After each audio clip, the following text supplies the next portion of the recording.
اللہ نے قرآن میں رمضان کے لیے 4 احکام خصوصیت سے بیان کریں. ایک پر اشارہ دیا ہے لیکن حدیث میں اس کی پھر وضاحت ہے. تو وہ 4 کام میں سب سے پہلا کام کیا ہے؟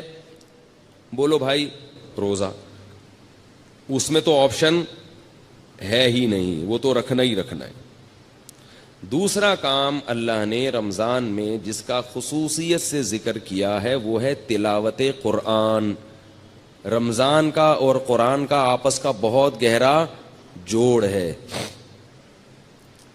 شہر رمضان الذی انزل فیہ القرآن، فرمایا وہ مہینہ ہے جس میں قرآن نازل کیا گیا. یہ وہ مہینہ ہے جس میں قرآن نازل کیا گیا. تو اللہ نے رمضان کا انتخاب کیا ہے قرآن کے نزول کے لیے.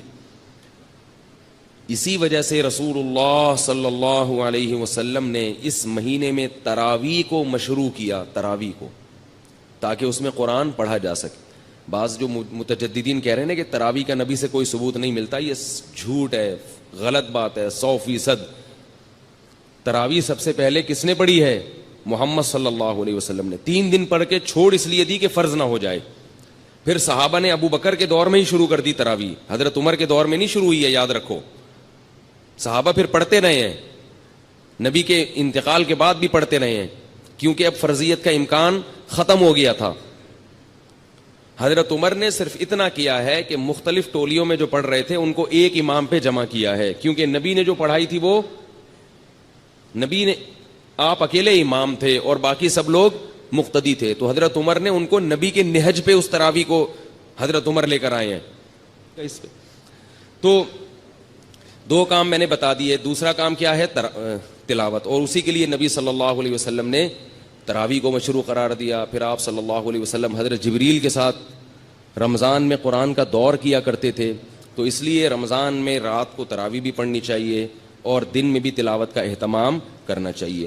تیسرا کام جس کا حدیث میں ذکر ملتا ہے اور قرآن نے اشارہ بھی دیا ہے اس کی طرف، وہ کیا ہے؟ صدقات و خیرات کی کثرت. روزہ رکھنا آسان ہے، مال خرچ کرنا مشکل. آج کل لوگ منتیں جو مانتے ہیں نا کہ میرا یہ کام ہو گیا تو یہ کروں گا، یا خواتین جو منتیں مانتی ہیں، نماز روزے کی تو منتیں مانی جاتی ہیں، پیسے خرچ کرنے کی منتیں نہیں مانی جاتی.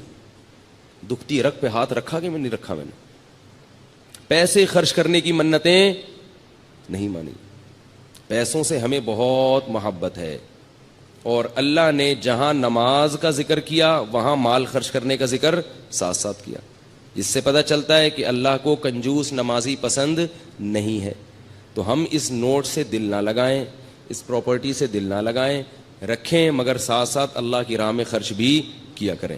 آپ کو پتہ ہے کہ پہلے صوفیاء کرام کی جو خانقاہ ہوتی تھی، آج کل چند ایک کو چھوڑ کے اچھے لوگ بھی ہیں تصوف میں الحمدللہ، انہی کی برکت سے آج یہ دین قائم ہے. ہم بھی اسی تصوف کے سلسلے سے جڑے ہوئے ایک نالائق ہیں جو آج یہاں بیٹھ کے ٹوٹا پھوٹا دین کا کام کر رہے ہیں. تصوف پر رد ہرگز مقصد نہیں ہے، کسی کا مذاق اڑانا مقصد نہیں ہے، لیکن بہت سی خانقاہیں کھانے پینے کا ایک ہوٹل بنی ہوئی ہیں، لنگر فری کے چل رہے ہیں، اور مریدین آگے پڑے ہوئے کھا رہے ہیں، کھا کے گردنیں موٹی ہو رہی ہیں.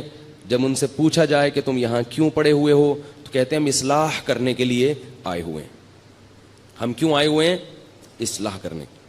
چلو پھر بسم اللہ کرو، کھانا کھاؤ. پھر وہ سیٹ کوئی وہ لے آیا، دیگ لے آیا بریانی کی. تو بھائی کوشش کیا کرو جتنا ممکن ہو کھانا اپنے پیسوں سے کھایا کرو، اس سے اصلاح زیادہ ہوتی ہے. دوسروں کے پیسوں سے کھانا کھانے سے اصلاح بولو نا کم ہوتی. اور اگر خانقاہ میں ہو تو کوشش کرو کھاؤ ہی نہیں، روزے رکھو، کیونکہ روزے رکھنے سے جو اصلاح ہوتی ہے وہ کھانے سے نہیں ہوتی. تو بہرحال تو رمضان میں تیسرا کام کیا کرنا ہے؟ کڑک کڑک نوٹ بولو اللہ کی راہ میں. بولو نا، جملہ مکمل کریں، آدھا کام اسی سے ہو جائے گا، بولنے سے ہو جاتا ہے. کڑک کڑک نوٹ اللہ کی راہ میں خرچ کرنے ہیں. اور شیطان کہے گا کیا کر رہے ہو، اتنی محنت سے کمائے ہیں، اتنی محنت سے کمائے ہیں، کیسے دے دوں؟ دیکھو نبی نے کیا فرمایا، بہترین صدقہ کون سا ہے؟ دل تھام کے سنیں یہ حدیث. بہترین صدقہ کون سا ہے؟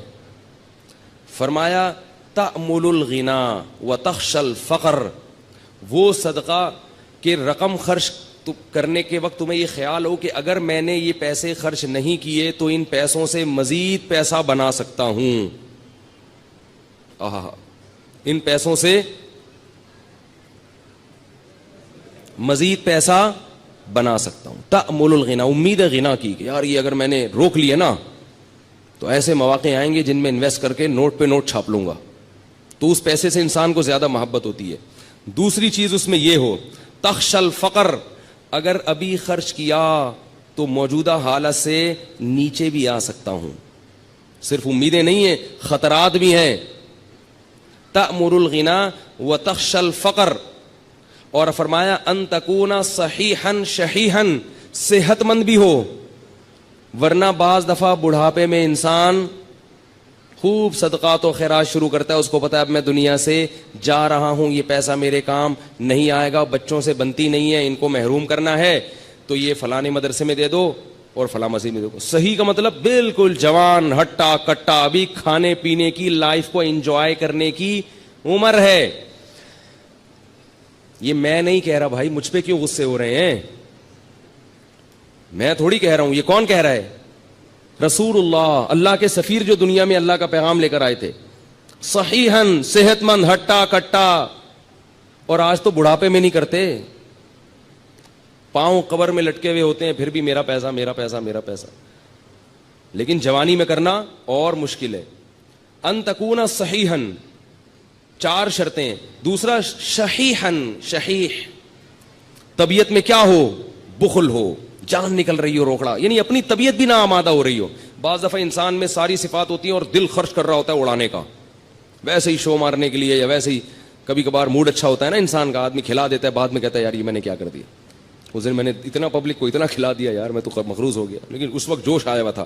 فرمائے جوشیلی طبیعت نہ ہو، بلکہ شح کا کیا مطلب ہے؟ اندر طبیعت میں انقباض پیدا ہو رہا ہو. طبیعت یار کیا، جیسے نوٹ نکلتے ہوئے ایسا لگ رہا ہو جیسے کوئی کھال نکال رہا ہے، آپ کی کوئی کھال ادھیڑ رہا ہے، ایسے نوٹ ادھڑ رہا ہو. فرمایا یہ جو 4 صفتیں جس صدقے میں پائی جائیں گی اس سے بہتر صدقہ بولو بھائی کوئی بھی